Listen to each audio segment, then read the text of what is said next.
ಆತನ ಹೊಟ್ಟೆಯಲ್ಲಿ ನಾವು ಪುರುಷನು ಹುಟ್ಟಿದನು, ರಾಜ ಪರಂಪರೆಯಲ್ಲಿ ನಾವು ಹುಟ್ಟಿದವ.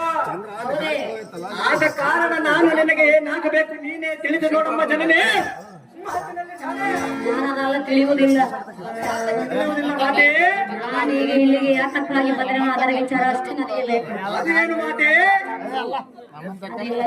ಮಾತನಾಡಬಾರದು ಜನನೇ.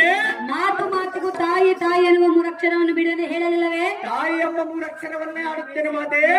ನನ್ನ ಮನಸ್ಸಿಗೆ ನೋವಾಗುತ್ತು. ಜೀವ ಚೊಮ್ಮಾಗೆಲ್ಲ ಮಾತನಾಡಬಾರದು. ಅರ್ಜುನ, ಅಮ್ಮಯ್ಯ, ಅಮ್ಮಯ್ಯ, ಅದೇನು ಮಾತೆ? ವಿಜಯ, ಅಮ್ಮಯ್ಯ, ಅಮ್ಮಯ್ಯ, ಹೇಳುವೆನು ಕೇಳು. ಅದೇನು ಸವಿಸ್ತಾರವಾಗಿ